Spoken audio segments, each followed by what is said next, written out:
அன்பார்ந்த ஜோதிட ஆர்வலர்களுக்கு என் அன்பு வணக்கங்கள். இன்று ஒருவருடைய ஜாதகத்தில் 6ஆம் பாவக அதிபதி 5ஆம் பாவத்தில் இருந்தால் அந்த ஜாதகத்துக்கு என்ன பலன்கள் என்பதை குறித்து பார்ப்போமா? லக்னம் 1, அதுக்கடுத்து 2, அதுக்கடுத்து 3, அதுக்கடுத்து 4, அதுக்கடுத்து 5. அந்த 5ஆம் வீட்டுல அதற்கு அடுத்து 6ஆம் வீடு இருக்குது இல்லைங்களா? அந்த 6ஆம் பாவகத்தினுடைய அதிபதி இந்த 5ஆம் பாவத்தில் இருந்தால் என்ன பலன்? இப்ப 6ஆம் வீட்டு அதிபதி 5ல் இருந்த என்ன பலன் பார்க்கறதுக்கு முதல்ல பொதுவாக 5ஆம் பாவத்தில் எந்த கிரகங்கள் இருந்தால் என்ன பலன்கிற பொது விதி அதை ஒரு பார்வை பார்த்துடலாங்களா? 5ல சுபகிரகங்கள் இருந்தால் சுபபலன், அசுப கிரகங்கள் இருந்தால் அசுப பலன் ஜோதிடம் சொல்லுது. சரிங்களா? அதுலேயே 5ல சுபகிரகங்கள் இருந்தால் சுபபலன், அசுபகிரகம் இருந்தால் அசுப பலன். அதே 5ல சுபகிரகமான குரு இருந்து அசுப பலன் சொல்லுது ஜோதிடம். அதே 5ல குரு முழு சுவர் 5ல் இருந்தா அசுப பலன். எதுல? புத்திர பாக்கியத்தை கொஞ்சம் தாமதப்படுது, அதுதான் அசுபம், வேற ஒண்ணு கிடையாது. புத்திர தோஷம் புத்திர பாக்கியத்தை தாமதப்படுது. ஆனா 5ல குரு இருக்கு, அது மிகப்பெரிய யோக ஜாதகம் இருக்கு, புத்திர பாக்கியத்தை மட்டும் தாமதப்படுது. ஆனா ஜோதிடத்துடைய பொது விதி என்ன? 5ல சுபகரங்கள் இருந்தால் சுபப்படன், அசுபகரங்கள் இருந்தால் அசுபப்படன். இப்ப 5ல சுபகரங்கள் இருந்தால் மகிழ்ச்சியான திருமண வாழ்க்கை, கல்யாண வாழ்க்கை நல்ல சிறப்பா நல்ல மகிழ்ச்சியா இருக்கும், யோகமான குழந்தைகள் பிறக்குங்கிறது ஜோதிடத்துடைய விதி. 5ல சுபகிரகம் இருந்தா. அசுபகிரகம் இருந்தா சூரியனோ செவ்வாயோ சனி, அசுபகிரகம் இருந்தா மகிழ்ச்சி இல்லாத திருமண வாழ்க்கை, கல்யாணமே லேட்டா இருக்கு, கல்யாணமாகிறது லேட்டு, அந்த கல்யாண வாழ்க்கையிலையும் அந்த அளவுக்கு ஒரு சிறப்பான மகிழ்ச்சி இருக்காது. பிறக்கிற குழந்தைகளே, கிடைக்கிற குழந்தைகளே குணமற்ற குழந்தைகளா இருப்பாங்க. 5ல அசுபகிரகம் இருந்தா. சுபகிரகம் இருந்தா மகிழ்ச்சியான திருமண வாழ்க்கை, அசுபகிரகம் இருந்தா திருமணமே லேட்டு, திருமணத்துல மகிழ்ச்சி இல்லாத ஒரு பிரச்சனையான நிலை, குணமற்ற குணம் கெட்ட குழந்தைகள் அப்படிங்கிறது ஜோதிடத்தினுடைய விதி. சரிங்களா? அதுலயும் 5ல அசுபகிரகம் இருந்து திருமணம் தாமதமாகிறது, திருமண மகிழ்ச்சி இல்லாத நிலை, குணம் கெட்ட குழந்தைகள் என்கிறதோட செவ்வாய் 5ல் இருக்கிறார் வைங்க, பயங்கர கோபக்காரங்களா இருப்பாங்க, கடுமையான கோபக்காரர். 5ல் செவ்வாய் இருக்கிறார். சூரியன் இருக்கிறார் வைங்க 5ல, தங்களுடைய குழந்தைகளை பற்றி ரொம்ப அதிகமா கனவு கண்டு கற்பனை பண்ணி ஏமாந்து போயிடுவாங்க.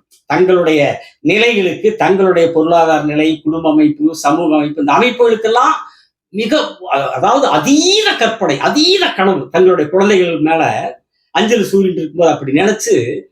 நீங்க ஒரு உதாரணத்துக்கு ஏதோ ஒரு படத்துல சிவகுமார் வாத்தியாரா வருவார், நடிகர் சிவகுமார் வாத்தியாரா வருவார்.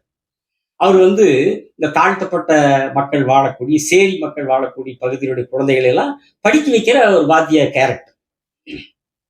அப்போ கவுண்டமணி சிவகுமாரோட சொல்லுவார், அப்படி கவுண்டமணி பையங்களை எல்லாம் படிக்க வைக்கிறேன்னு சொல்லுவார். அப்படி அங்க இருக்கிற அந்த சேரி மக்கள், அதுல சேரியில வர்ற ஒரு கேரக்டரா, தாழ்த்தப்பட்ட சமுதாயத்தை சேர்ந்த கேரக்டரா கவுண்டமணி வருவார். அப்போ சிவகுமாரோட சொல்லுவார், ஐயா வாத்தியார் ஐயா, பையன் நல்லா படிக்க வச்சிருங்கய்யா, நல்லா படிக்க வச்சுங்கய்யா, கடைசிங்கய்யா எப்படியாவதுங்கய்யா ஒரு கலெக்டராவது ஆக்கி விட்டுருங்கய்யா, இல்லைங்கய்யா நல்ல பையன் படிக்க வச்சுங்கய்யா, கடைசிங்கய்யா ஒரு கலெக்டர் ஆக்கி விட்டா போதுங்கய்யா அப்படின்னு கவண்டமணி சொல்லுவார். அந்த மாதிரி 5ல் சூரியன் இருந்தா அப்படி மிகப்பெரிய உயரமா, அதை ஒரு சாதாரணமா நினைச்சிட்டு மிகப்பெரிய உயரமா நினைச்சு ஏமாந்துருவார் 5ல் சூரியன் இருக்கிற. அதே 5ல் சனி இருந்தா, பொதுவாவே 5ல் அசுபகிரகங்கள் இருந்தால் திருமண தாமதம், திருமண மகிழ்ச்சி இல்லாத ஒரு நிலை, குணம் கெட்ட குழந்தைகள்ங்கிற அசுப பலன் இருக்கிறப்போ, அந்த 5ல் இருக்கிற சனி 7ஐயும் பார்ப்பாரு, 2ஐயும் பார்ப்பாரு, 11ஐயும் பார்ப்பாரு. திருமணஸ்தானம், குடும்பஸ்தானம். இது எப்படின்னா கொடுமை கோயிலுக்கு போனா அங்க 2 கொடுமை டிங்கு டிங்கு அடிச்சுன்னு சொல்லுவாங்க பாருங்க. அந்த மாதிரி 5ல் இருக்கிறதே அசுப பலன்.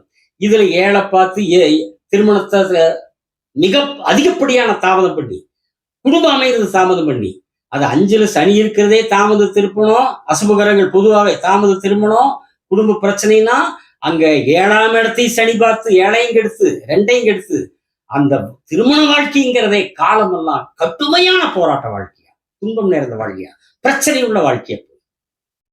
இப்படி 5ல் அசுபகிரகங்கள் இருந்தா இந்த மாதிரி 5ஆம் பாவத்தினுடைய நல்ல பலன்களை எல்லாம் தடுக்கிற, கெடுக்கிற, தாமதப்படுத்துகிற வேலைகளை அசுபகிரகங்கள் செய்வார்கள். அதே சுபகிரகங்கள் இருக்கிற போது நல்ல பலன்களை, சுப பலன்களை தருவார்கள். அப்படிங்கிறது ஜோதிட விதி.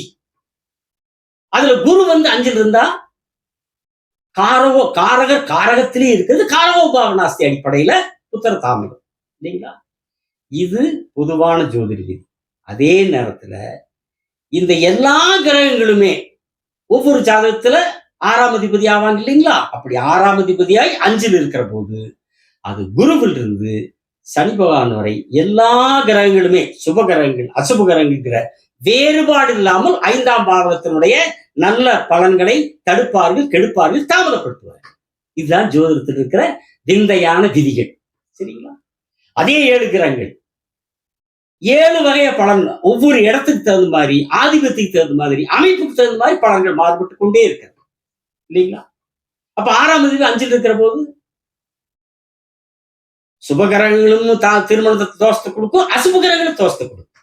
2 கிரகங்களும் கொடுக்கும். அதுல வந்து வேறுபாடு இருக்குது. என்ன? சுபகிரகங்கள் குறைவான அசுபத்தை கொடுக்கும், அசுபகிரகங்கள் மிக அதிகப்படியான அசுபம். ஏன்னா ஆதிபத்தி 6 வாங்கிடுறாங்க இல்லைங்களா? 6 ஆதிபத்தி வாங்காமே 5ல் அசுபகிரகங்கள் இருந்தா போட்டு கெடுகெடு கெடுக்கும்னா அந்த ஜாதகருக்கு வந்து அசுப பலனை கொடுக்கும்னா அப்ப 6 ஆதிபத்தியமே 5ல் போய் உட்கார்ந்தா இல்லைங்களா? ஆனா 2 நல்ல விஷயம் இருக்கு. 6 ஆதிபத்தி வாங்கி 5ல் உட்காருகிற போது 2 நல்ல விஷயம் ஜாதகம் கிடைக்கும். 3 விஷயம். ஒண்ணு வந்து வேலை, அது 6 நாள வேலை, அது பிரச்சனை விடுங்க, அதை எப்ப போல கொடுத்துருவார். ஒரு வேலைன்னா 6ஆம் அதிபதி அது நல்ல ஸ்தானத்தில் இருக்கிற வேலையில நல்ல வேலையா இருக்கு. வேற 2 விஷயம், என்ன விஷயம் 2 விஷயம் எல்லாம் கொடுப்பாங்கன்னா, நோய் எதிர்ப்பு சக்தி அந்த ஜாதகம் கொடுப்பார். நோய் எதிர்ப்பு சக்தி கொடுப்பார். நோய் வந்தாலும் அந்த நோய்க்கு தீர்வு கிடைக்கும். 6ஆம் அதிபதியே கொடுப்பார். அது வந்து வயிற்றுல தான் ஏதாச்சும் கோளாறு கொடுப்பார், வயிற்று பிரச்சனை. ஏன்னா உங்களுக்கு ஒரு மனிதனுடைய உடலில் 5ஆம் பாவம் வந்து வயிறை குறிக்கிற பாவகம். சரிங்களா? அப்ப 6ஆம் அதிபதி நோய்க்கு காரணமான 6ஆம் அதிபதி போய் 5ல் உட்கார வயிற்றுல வந்து ஒரு கோளாறு பிரச்சனை அது கொடுப்பார். ஆனா அது தீர்த்துருவார், நிவர்த்தி பண்ணிடுவார். அவரு தான் கொடுப்பார், அவரே அதை எடுத்துருவார். கொடுத்தவனே எடுத்து கொண்டாண்டின்னு சொல்றாங்க இல்லையா? அந்த மாதிரி எடுப்பதும் கெட்டார்க்கு சார்வாய் வட்டாங்க எடுப்பதும் எல்லாம் மழை அப்படின்னு திருவள்ளுவர் சொன்னார் பாத்தீங்களா? எடுப்பதும் கெட்டாருக்கு சார்வாயாங்க மற்றும் எடுப்பதும் எல்லாம் மழை. பெய்யாமல், அது மூவா என்னங்கிறார் அதுக்கு விளக்கம், பெய்யாமல் கெடுக்க வல்லது மழை. டாக்டர் மூவா அதுக்கு விளக்கம் எழுதியிருக்காரு. பெய்யாமல் கெடுக்க வல்லது மழை, மழை இல்லாமல் வளம் கெட்டு நொந்தவருக்கு துணையாய் அவ்வாறே காக்க வல்லது மழை. மழைவல்லியே நம்ம ஏங்கி தவிக்கிறோம் பாத்தீங்களா? சில காலத்துல வறட்சி வந்து மழை இல்லாம குடிக்கிற தண்ணி கூட கஷ்டப்படுவாரு. அப்ப விவசாயங்கள எந்த அளவுக்கு பாதிக்கும், உணவுப் பொருள் உற்பத்தி எந்த அளவுக்கு பாதிக்கும். இப்ப மழை இல்லைங்கிறப்ப கவலைப்படுகிறோம், கையேந்துகிறோம் வானத்தை பார்த்து. அப்ப வராம கெடுக்கிறது அந்த மழை தான். அதே மழை வந்து மக்களை மகிழ்ச்சியில் ஆழ்த்தக்கூடிய, மக்களுக்கு வளம் தரக்கூடியதும் அதே மழை தான். திருவள்ளுவர் சொல்றாரு, எடுப்பதும் கெட்டாருக்கு சார்வாய் மற்றாங்க எடுப்பதும் எல்லா மழை. எடுக்கிறது அதுதான்.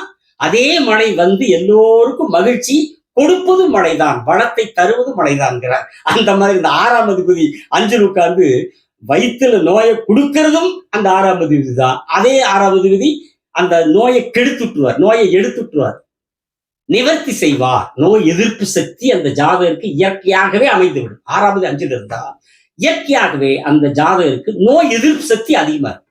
சரிங்களா? அதே மாதிரி கடனே வாங்க மாட்டார், தேடி தேடி கொண்டு கொடுத்தா வாங்க மாட்டார். அப்படியே வேற வழி இல்லை, சூழல் ஏதோ ஒரு வகையில வாங்கித்தான் அவனு வாங்கினான்னு பொறுப்பா கரெக்டா சொல்லு மாறாம சொன்ன டைம் திருப்பி கொடுத்துருவார். கொடுத்தவங்களே ஆச்சரியப்படுற அளவுக்கு தேடி வருதுடா கடன். தேடி தேடி போனாலும் கிடைக்காத கடன் இந்த உலகத்துல தேடி வருதுடான்ட்டு மகிழ்ச்சி அடைகிற அளவுக்கு வாங்கின கடனை பொறுப்பா கொண்டு கொடுத்துருவார். 6ஆம் அதிபதி 5ல் இருக்கிற ஜாதகம். ஏன்னா 5 வந்து யோகஸ்தானம், சுபஸ்தானம், அந்த ஜாதகத்தினுடைய திரிகோணஸ்தானம். அதனால அந்த ஜாதகர் வந்து அந்த கடன் வாங்கினாலும் அந்த யோகாதிபதியினுடைய அமைப்பின் அடிப்படையில திருப்பி கொடுத்துருவார். யோகஸ்தானத்தில் வந்து இந்த 6ஆம் அதிபதி வர்றதுனால திரிகோணஸ்தானத்தில் லட்சுமி ஸ்தானம். ஆனா ஒண்ணு என்னன்னா, இந்த 6ஆம் அதிபதி 5ல் உட்கார போது 5 வந்து மனம் சார்ந்த இடம் இல்லைங்களா? புத்தியை குறிக்கிறது அல்லவா? மனசுக்குள்ள ஒரு போராட்டத்தை கொடுத்துட்டே இருப்பாங்க. மன போராட்டம் அந்த ஜாதகருக்கு இருந்துகிட்டே இருக்கு. எந்த ஒரு அமைப்பிலையும் சூழ்நிலை, குடும்ப ரீதி, குடும்ப சூழ்நிலை அமைப்பிலேயோ அல்லது தொழில் சார்ந்ததோ ஏதாவது ஒரு அமைப்பிலேயோ ஒரு யோசிக்கிறப்போ, ஒரு ஆலோசனை பண்ணும்போது, ஒரு முடிவெடுக்கிற போது, ஒரு சிந்தனை செய்கிற போது, ஒரு மனசுக்குள்ள ஒரு போராட்டம் இருக்கும். அதை நம்ம செயல்படுகிற போதும் கூட ஒரு மன போராட்டத்தோடயே செயல்படுத்தக்கூடிய ஒரு நிலை அந்த 6ஆம் அதிபதி 5ல் இருக்கிறப்ப இருக்கும். சரி, இதுதான் முடிவு. 6ஆம் அதிபதி 5ல் இருந்தா இதுதான் பலனா, இதுதான் முடிவான முடிவா அப்படின்னா, இதுக்கு மாறுபாடு இல்லையான்னா, மாறுபாட்டை நாம் இருக்குதா இல்லையான்னு தெரிஞ்சுக்கணும்னா, இந்த 6ஆம் அதிபதி 5ல் இருக்கிற ஜாதகர்கள் இருக்கிறார்கள் அல்லவா, அவர்களுடைய தனிப்பட்ட ஜாதகத்துல 5ஆம் அதிபதி எப்படி இருக்குதுன்னு பார்க்கணும். 6ஆம் அதிபதி 5ல் உட்கார்ந்துட்டார், 5ஆம் பாவத்தை கெடுக்கிறார். சரிங்களா? ஆனா 5ஆம் அதிபதி இருப்பார்களோ, அவர் அந்த ஜாதகத்துல எப்படி இருக்கிறார்? எந்த நிலையில இருக்கிறார்? எந்த கிரகத்தோடு சேர்ந்திருக்கிறார்? எந்த கிரகத்தால் பார்க்கப்படுகிறார்? லக்னாதிபதி எப்படி இருக்கார்? லக்னம் எப்படி இருக்கிறது? மற்ற கிரகங்கள் எல்லாம் எந்த அமைப்பில் இருக்கிறது? கிரகங்களுடைய பார்வைகளுடைய நிலை எப்படி இருக்கிறதுன்னு அவங்களுடைய தனிப்பட்ட ஜாதகத்தில் ஆய்வு செய்து தெளிவான இறுதியான பலனை, நிறைவான பலனை நாம் தெரிந்து கொள்ளலாம். சரிங்களா? அடுத்த காணொளியில் 6ஆம் அதிபதி 6லேயே இருந்தால் என்ன நிலை, என்ன பலன் என்பதை குறித்து எனக்கு தெரிந்த ஜோதிட கருத்துக்களை உங்களோடு பேசுகிறேன். சப்ஸ்கிரைப் செய்தவர்களுக்கு நன்றி, செய்யாதவர்கள் செய்யுங்கள். வணக்கம், நன்றி.